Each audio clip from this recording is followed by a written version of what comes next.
Andrew, welcome to my podcast YouTube channel. For those of you who don't know, I'm a real estate agent and investor here in Des Moines, Iowa.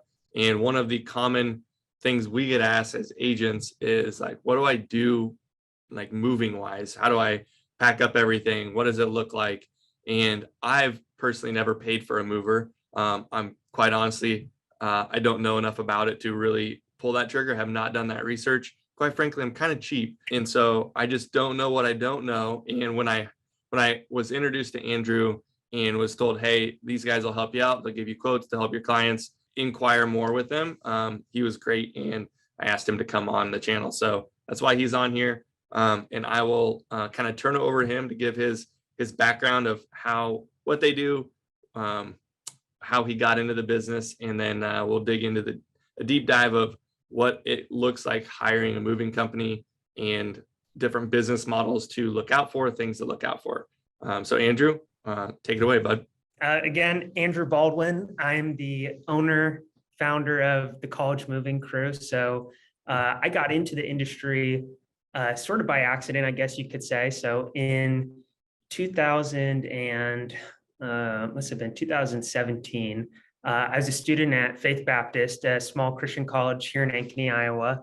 And I was playing on the soccer team there. I had a friend who did odd jobs on Craigslist, and occasionally he would send a message out to our soccer team group chat saying, hey, I need help with this or that. Is there somebody that could help me out?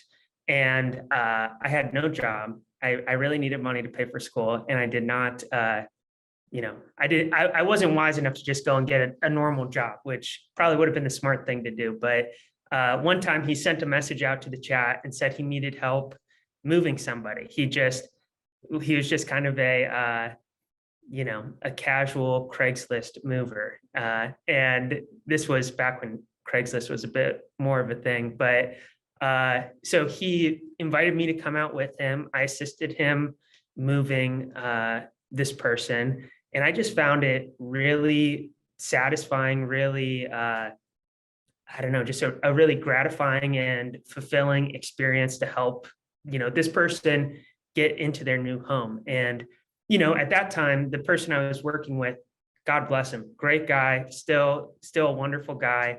And now he's moved on to bigger and better things. But, he didn't know anything about moving people in the technical way.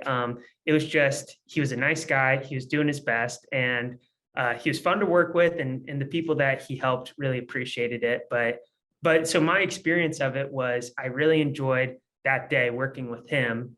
And I just started sending him messages saying, hey, the next time that you're going to do something like that, please let me know. Hey, the next time that you're moving somebody, give me a shout. That was a lot of fun.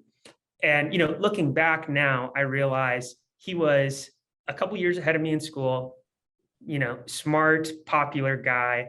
And I was just kind of this nobody kid. And I was just sending him texts all the time, and I think kind of as a nice way of him telling me like, hey, leave me alone, guy. He said, you could always just start your own thing.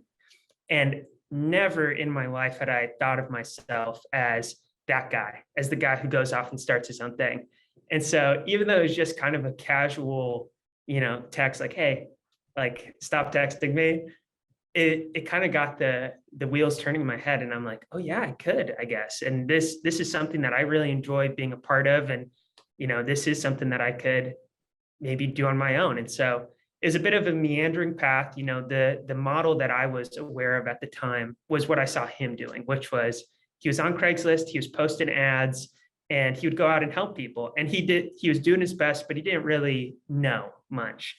And that's actually where the name, the College Moving Crew, our company, it comes from the ad that we ran first on Craigslist. So it wasn't so much a name as a description. And I'm not sure how familiar you are with those old ads. It was always like, the name was just, this clunky phrase trying to describe briefly what it was that you were offering. And in all caps and in stars, and yes, lots of fun symbols in there, just trying to catch people's attention.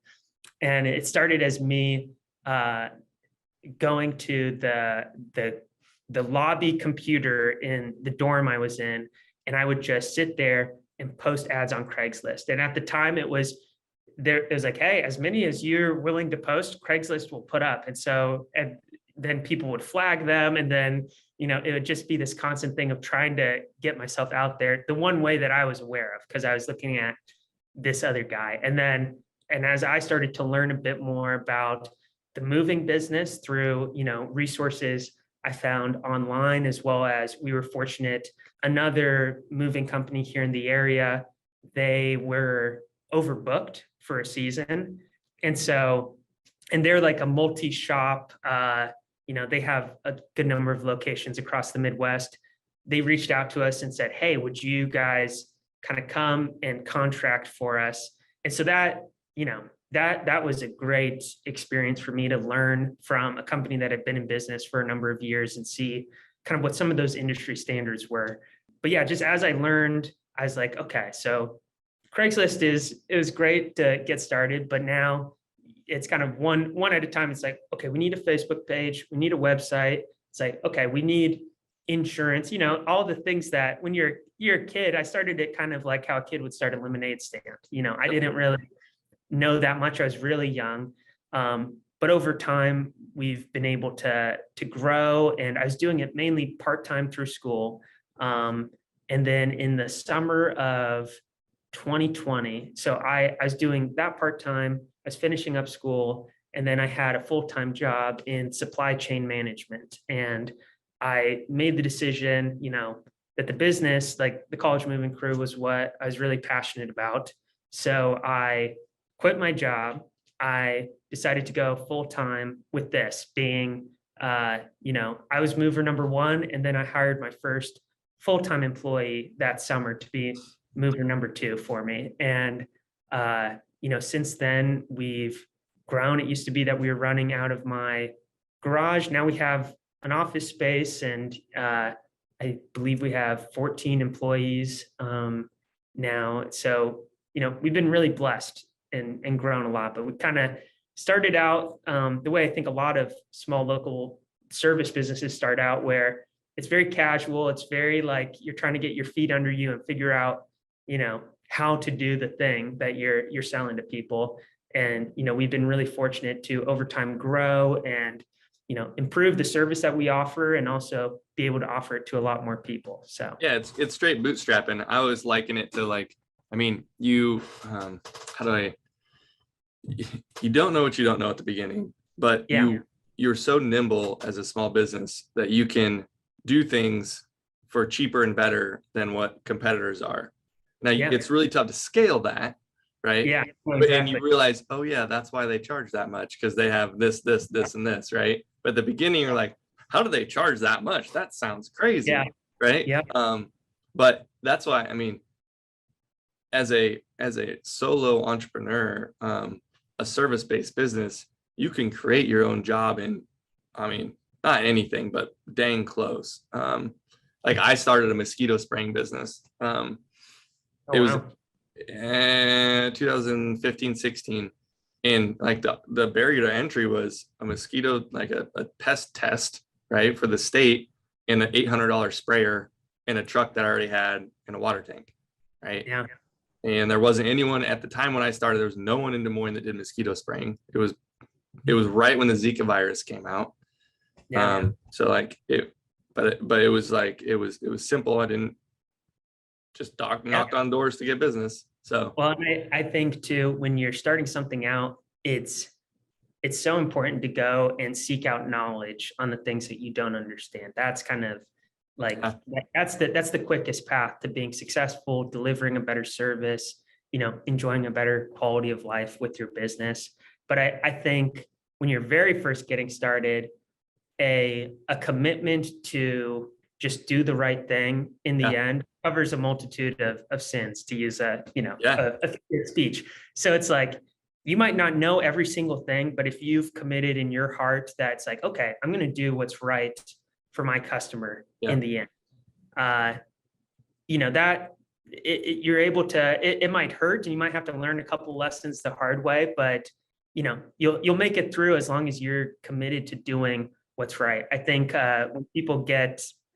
when they kind of stray from that vision and they start thinking of things, in a very self-centered way of like, I'm going to do what's right for me, not only does that hurt your customers and your reputation and all that, I think it also, it just doesn't work out in the end. Yep. Okay, so let's dig into the world of moving, right? So from when someone calls you to getting bids to moving day, let's start with like, when should someone contact you? What is the best time frame? Let's just go through that process, the entire, nuts and bolts of it. Sure. Yeah, I would say, so when it comes to lining up a mover, it's like a lot of other things in life where, like, truthfully, just sooner is better. So if you know today that you want to move on, what is today? Let me make sure I'm choosing a good. 28th. Okay, June 28th. If you wanted to move on, September 4th, let's say, and you knew that in your mind right now, you're like, okay, September 4th. I would say, go ahead, start reaching out to moving companies saying, hey, I'm wanting to move September 4th. Probably, in my mind and in our business, if you reach out 90 days in advance, we'll almost definitely have the day that you want available. Assuming we're open, it's not a holiday, whatever. But I'd say 90 days, you're going to be free and clear to have your pick of what day, what time, what company you want to use. So if I'd say just reach out as soon as you know. Obviously, with closings and all of that, there's always pieces that are variable. Again, I would say, even if you don't have your exact date nailed down, it's never too early to reach out to a moving company and, make them aware of your situation. Let them know, hey, the closing, there's this and that variable that's in play. So I'm reasonably sure it's going to be this day, but I'll know for sure by, whenever. I'd say just communication. If you're able to communicate early and often with your moving company, when there is like variability in your date, it just really increases the chance that you're going to get that exact date and time that you want. And, in our experience, that kind of makes everything run a lot smoother. Yep. And typical communication is just, emailing like, hey, this is what's going on, or a phone call, either one.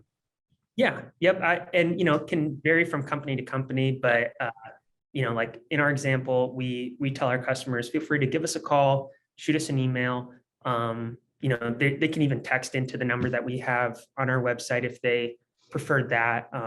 But yeah, it's just any way that you can communicate, keep them in the loop. They'll probably have more options available to you should plans need to change on your side. So booking we know we want to move September 4th. And how do people get quotes typically? Can you do it over the phone? Do you guys have to come out to the house? What's that look like? Yeah. And I guess maybe I should say too, Darson. So if you're today, let's say that you want to move September 4th, it's not like this is the last day for you to reach out. 90 days, if I'd say, then you can just breathe a sigh of relief and be like, okay, I'm good to go. But we'll book customers for the same week, or sometimes even for smaller jobs, we can sometimes accommodate the next day, So I'd say it's never too late to reach out. Don't feel like, okay, I'm screwed. You guys worked with one of my clients, and I think it was a 2-week time period. So yeah, it was pretty quick. I was on a pretty big job, if I'm remembering. So, I don't know. It varies, but I'd say, if on your side, if there's nothing that you're waiting for, like to nail down your moving date, I'd say you might as well reach out, Gotcha. And then, so kind of your question about getting an estimate or a quote. So, I guess the first thing is with like those two different words of estimate and then quote.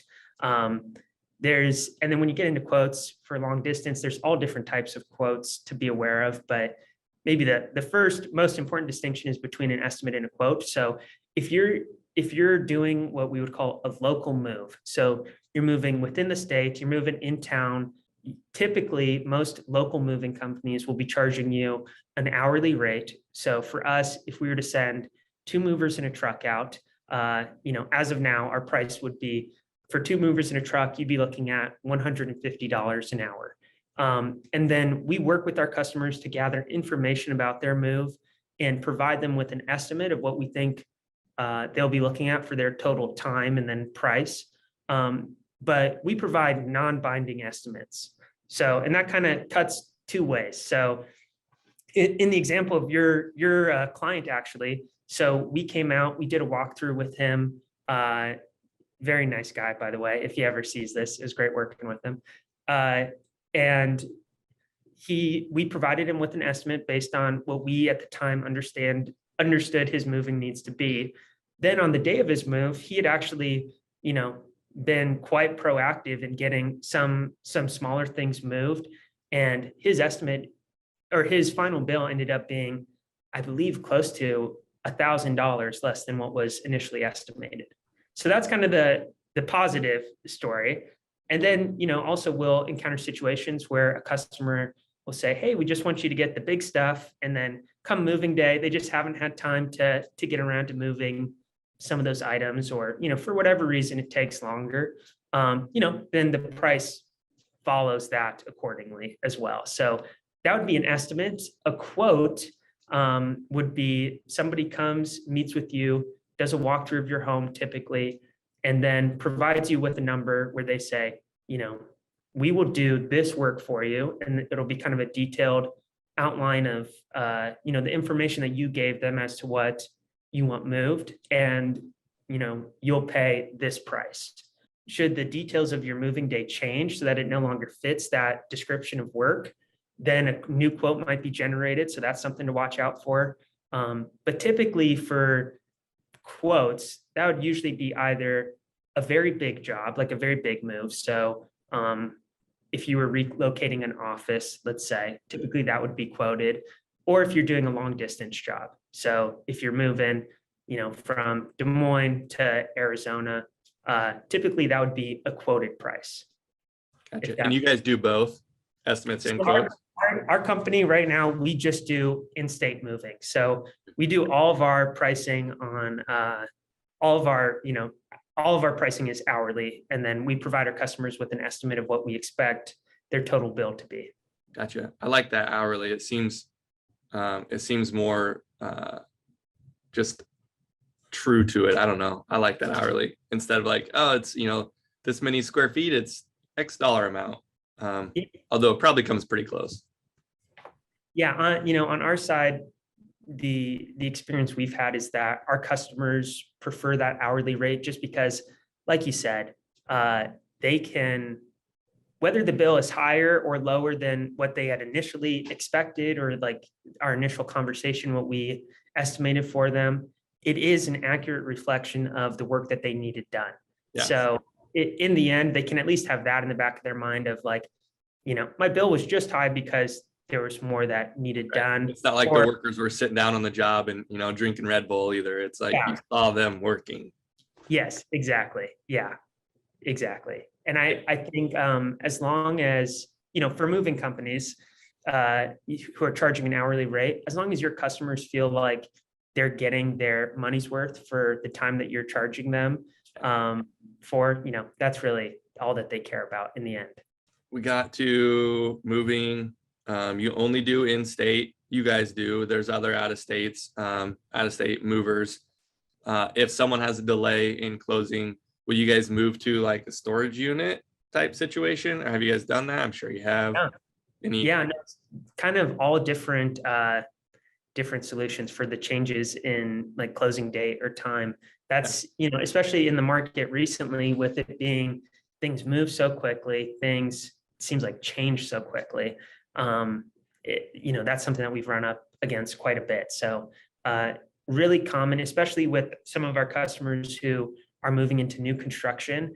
It's not uncommon for there to be, a change to that finish date. And so we end up moving them into a storage unit or into pods or some other storage containers, and then unload them at a later date. So for some of our customers, if there's flexibility with the closing date of the home that they're selling, maybe we can delay that. Maybe the person that's buying is, especially gracious with them, and they let them stay another week or whatever, and then we can get them in. But most often ends up being moving them into a storage unit. So Yeah, I can imagine that. Let's go back to the pricing a little bit, just because I just thought up some more questions on that. So it's so tough to say a 2,000 square foot house. Like, how long does Yeah. it take to move a house, right? Like, what are we thinking here? What are we talking? Yeah, well, there's so many variables that when we put together an estimate, there's a lot of variables that we take, into mind. So I guess the first thing is the locations of the homes. So our company, and I believe just about every company I've ever heard of, will, on top of the actual service time, you'll pay them for drive time. And then some companies will also charge you a mileage rate. We don't do that. Personally, we don't do that, but that's not an uncommon thing to see either. So the first thing that we take into mind is like, where is this located? So then the next things that we're trying to feel out with the customers is, size of home, like usually square footage, number of bedrooms. That kind of gives you a ballpark idea of, what we're looking at. To get a detailed estimate, usually we're going through with the customers, kind of having them give us a verbal walkthrough of their home, sort of going room by room. It's like in the master bedroom, we have the king size bed set, 2 dressers, 2 nightstands, and kind of go through it that way. And yeah, so much of it can depend on, the parking situation at the addresses. So, if you're how close you can be if you're moving into or out of an apartment, let's say that's on the 3rd floor and you're in downtown Des Moines, and you have to walk a quarter mile to get to the truck just because there's no on-street parking there. That can add quite a bit of time to the service. Also, with a lot of our new construction customers, something we encounter is they have recent pours of their driveway. So if your driveway hasn't been poured with it, or if your driveway was poured more recently than about 6 weeks, then typically it's not a great idea to bring heavy equipment or machinery onto it. And so a lot of times that will require us then to park out on the street.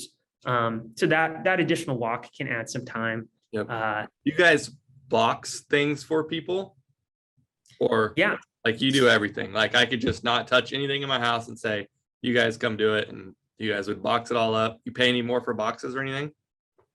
Yeah, great question. So the answer is you could organize your move in a number of ways. The majority of our customers actually box up all of their own items, and then we just show up on moving day most of the time and we'll move stuff for our customers. Some of our customers we do full packups for, and we'll send a team of packers out typically a couple days prior to their actual moving day to get everything, boxed up and ready to go for the day of the move. Sometimes we'll have customers even just call us and say, hey, I'm planning to rent a U-Haul and move all of my own boxes and small items. Could you just come in and move all the furniture? So kind of a lot of different ways that people do it. I'd say the most common is that we see is for our customers to have their items boxed up prior to us arriving, and then we move all of their boxes and furniture. But again, if you decide that it's like, hey, I prefer to have someone come in and box all of this up for us, that's something just about every moving company could do for you. And then on the materials side, we charge for boxes. If I had a price sheet in front It's of me. fine. That's accurate. It'll change tomorrow. Prices. Yeah, exactly. Yep. Okay. So, when you get an unhappy customer from some other company, what do they usually, what's the complaint? Yeah. And it's always some other company, of course. I know. Like, I'm sure damage stuff, like, you broke this. No, we didn't, blah, blah, blah. I mean, yeah, I would say, damage is, in our company, it's an uncommon thing that happens. But, if you're performing a couple thousand moves a year, it's gonna happen here and there. So I'd say, look, and maybe we could speak to like choosing a mover in a little bit, but I would say what you're looking for from your moving company is, one, of course, you want them to be unlikely to damage your items, but I'd say maybe even the more important thing is that you're working with a company who, if they were to damage an item, is committed to making that right with you.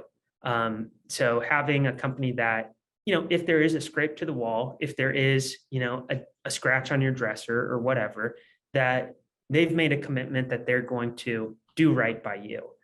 And so I guess maybe talking about like choosing a moving company, like a lot of other service businesses, moving is the moving industry is so heavily dependent on, or reviews are super important to moving companies. So online reviews, Google, Yelp is becoming less and less, but when Yelp was a big deal, Yelp, Facebook will do reviews. There's all sorts of like third party platform reviews. And so I'd say as you're looking at moving companies, reading through some of those reviews, seeing what other people's experience with that company was like. Because, when you're comparing moving companies, like all other service businesses, you could come onto our website and see that we charge $150 an hour. And then you could go to X website and see like, hey, these guys only charge $135 an hour. So I'm going to choose them. But, unfortunately, you're really not comparing apples to apples, right, when you're looking at service companies. So reading through those reviews, getting a feel of, the type of people that you'll be dealing with on the day of your move, I think is really beneficial too. Yeah. Cool, man. What else is there? What are we missing? Well, maybe I could speak a little bit to like what some of your clients might be able to do to have a better moving day. So yeah, I'd say just like with, reaching out and scheduling your move, you want to give yourself lots of time for that. I would say the same thing is true for preparing for your move. So if you decide that you are going to box up items yourself, kind of one of the things that we run into the most, and we're not frustrated with people who this happens for, but it usually doesn't end up being quite as enjoyable of a day for them, is people will underestimate how long it's going to take for them to box up and prep their home for the move. So they will, if they're moving Saturday morning, we've encountered people who have, sizable homes, and they get off work on Friday night and they think that, after they put the kids to bed, they're going to pack everything up. And it's funny. I think we all get, when we're moving, like a little bit of moving amnesia, where we always forget just how much effort it was the last time to get everything prepped. And I mean, I speak to customers all day long, I'm coordinating moves all day long. And when it was time for me and my wife to move, I guess it would have been about a year or 2 years ago, I did the exact same thing. I was like, oh, we'll knock this out in this much time. It'll be so easy. And it always just takes longer than you think to prep. So I think giving yourself lots of time to be, really well prepared for your move just makes things run so much smoother. It makes things a lot more enjoyable for you on the day of your move. Because you'll have other things going on that day. You'll be meeting the movers. You'll be deciding how you want things arranged in the new home. You'll be, a lot of times handling closing of either one or both homes. You have less time than you think to be throwing stuff in boxes on the day of your move. So anything you can do so that on the morning of your move, you're just waking up and brewing coffee and waiting for the movers to arrive. Those are the people that we see have a really enjoyable moving day. That makes sense. Cool. No, that's good. I appreciate it. I appreciate you coming on here. If anyone wants to reach out to your company specifically to do a move or get quotes or get an estimate, whatever, what's the best way to reach out? Sure. They could give us a call at 515-444-8661. Not that anyone's going to remember me saying that number. I'll put it on the screen. Yeah. You could also visit our website, collegemovingcrew.com. There's a free estimate form there, as well as more information like our phone number, an email address, if you prefer that you can reach us at. I'd say if you want to fill out that estimate form on our website, then we're able to get back to you with a detailed estimate of what we're expecting your move to cost. So that, that might be the quickest way to get a good idea of what you'd be looking at for price and availability. But yeah, checking out our website and either giving us a call or filling out an estimate form. Great. Well, I appreciate you sharing that. I appreciate you giving all this insight. I think it was incredible. Like, hopefully we have moved personally to the house we will never move from, but I think Yeah. everyone says You hear that. that all the So time, though, Darson. That's what I everybody get it. says. I totally understand. There'll be a lot of changes for us to move, but I totally understand. So thank you very much. Appreciate it. Anyone who's watching, yes, reach out to these guys, have them help you out and make your life a little less stressful. Awesome. Cool. Thanks, Great. Andrew. Have a good one. You too.